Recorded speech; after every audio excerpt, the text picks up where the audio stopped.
I'm Jordan, and I'm going to be doing a tag this evening.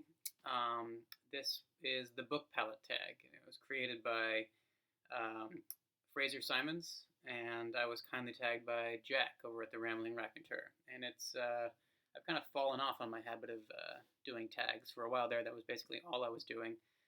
So it'll be fun to kind of get back into this. And it's a good tag because the prompts are uh, not simple answers, at least not for me. I had to do a lot of thinking on this one, which is always fun. So the first prompt is sweet. What is a book that made you want to read more by that author?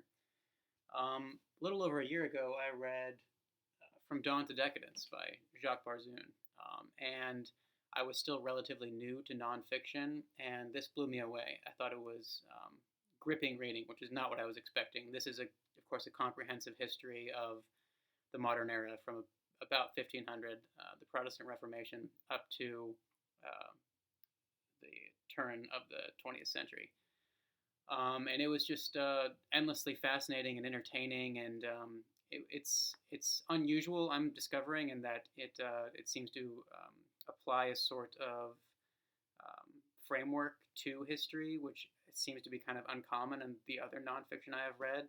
Barzun seemed to have a kind of a narrative structure that he was kind of forcing the history he was covering to fit into, and perhaps he did a little violence to it in that sense, but it was done so well that I love it. As I understand, this book is a little controversial. I feel like it's not always particularly well thought of, I'm getting the impression, but I really, really enjoyed it. Highly recommend it if you haven't read it. It's quite interesting, even if there's a lot of it that I very much disagree with, particularly when Barzun wrote about the 20th century. It got a little, that's where the book kind of lost me a little bit, as although it was still interesting, it just kind of devolved into what sounded like a grumpy old man talking about kids these days. At one point, he even criticizes the way young people wear their pants. But it's great, and it did make me look up more of Barzun's writing. He has a book on, I believe, the Romantics, which I would love to read. Second prompt is sour. What is a book that you disliked, but after a reread you reversed your opinion? Or what is a book you loved at one time, but after rereading it have found it lacking in some way? I'm going to go with the first one on that one, and that's Coriolanus by Shakespeare. I read this for the first time when I was in college, and I had, I think, what is a pretty standard reaction, which is just kind of contempt and disgust with the character of Coriolanus. I reread it a little over a year ago, and was very struck by how good of a play it is, and how I sympathize with Coriolanus more than I had the first time. I do think he is a tragic figure. I do still think he's highly unlikable, but also awe-inspiring in a lot of ways. And the play itself is one of Shakespeare's more focused and carefully structured plays. I've mentioned in the past that he doesn't always do that, sometimes to great effect, as in like Winter's Tale, and sometimes to very detrimental effect, I would say, in like Hamlet. But this is one of the plays where he had kind of a laser focus on what had to be done, and it's just perfectly, carefully balanced, and just very well executed as a play. And it's also more engaging in terms of its characters than I had originally thought. Of course, Shakespeare is always changing, depending on where you are when you're reading him, I think. But that's a pretty strong example of that. 3 is Bitter. What is a book that you feel is underrated, attacked unjustly by popular or mainstream opinion, or is simply misunderstood in some way? This book isn't exactly underrated, but I feel like it's underappreciated because it's by an author that is very, very respected, I think, generally. But this is a book I don't hear spoken of all that often, and that's The Crossing by Cormac Mccarthy, which is my favorite Mccarthy novel. I will say that I feel like Mccarthy does have a whole lot of detractors, especially here on BookTube, which I don't quite understand. I love Blood Meridian. I love The Road. I love Suttree. I didn't really love No Country for Old Men, but I do think it's good. And I think All the Pretty Horses is great. And then the final book, the Border Trilogy, this is the second book in the Border Trilogy. There's All the Pretty Horses, The Crossing, and then Cities of the Plain. And Cities of the Plain is terrible, in my opinion. Just an awful, bad book. But this book is magnificent. It is the best Western I've ever read. It's just got this cosmic power to it, I think. It's mythological kind of power to it, as pretentious and bloated as inflated as that sounds. I just think it's great, and it doesn't have the intense nihilistic dread that, say, Blood Meridian has. As much as I love that book, this book is not quite that bleak, although it is pretty bleak. There's a lot of heart to it as well.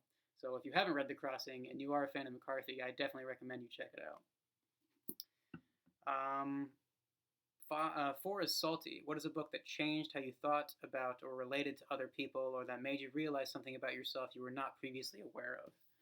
I'm going to go with The Brothers Karamazov by Dostoevsky. I could go with pretty much every Dostoevsky book I've read, but this was the first one, and this one I do think has the most personal value for me. I feel like I learned from this book in a way I didn't learn from, or I don't learn from many books, and I feel like it has inspired me to be a better person and to reflect on the kind of person I am in ways that I probably wouldn't have otherwise.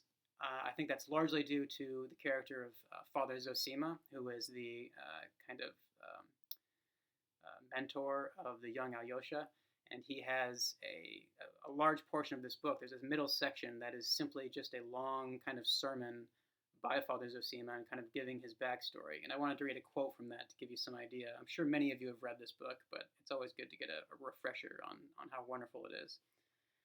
And the quote is, "Brothers, love is a teacher, but one must know how to acquire it, for it is difficult to acquire. It is dearly bought by long work over a long time.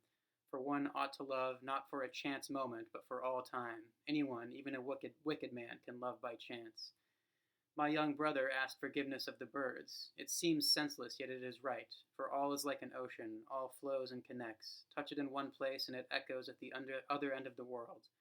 Let it be madness to ask forgiveness of the birds. Still it would be easier for the birds, and for a child, and for any animal near you, if you yourself were more gracious than you are now, if only by a drop, still it would be easier." And I love that. It's one of the most beautiful passages I know of.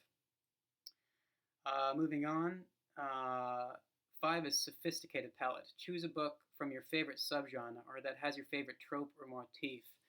This was a difficult one for me to kind of come up with, but I ended up going with A Canticle for Leibowitz by Walter J. Miller.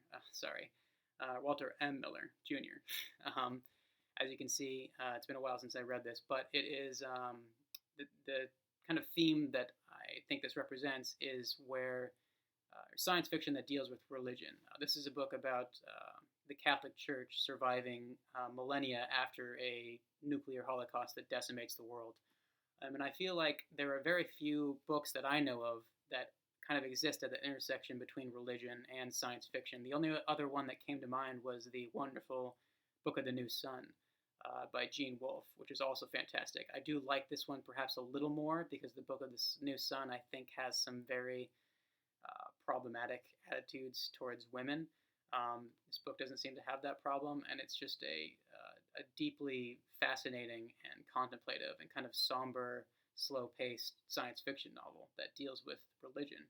So if anyone knows of any other books that are science fiction that deal with religion in a very direct way, let me know. I would love to hear about them.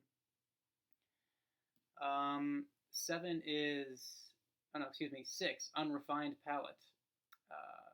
What is a book or genre that you consider a guilty pleasure? I'm sorry, I do not have an answer for this. I don't have any guilty pleasure readings. I've been thinking about trying to read romance novels, which maybe I would consider a guilty pleasure, but I haven't actually given it a try yet. So, as of now, I'm not going to be able to answer this. Sorry. 7 is Eclectic Palate. What are 3 or more genres that you typically read or gravitate towards? I'm going to go with science fiction, fantasy, and horror in that order. I love all 3 of those genres. And 8 is Maturing Palate. What is a genre you've read little or none of but would like to sample more, and what book prompted this? I am going to go with nonfiction here.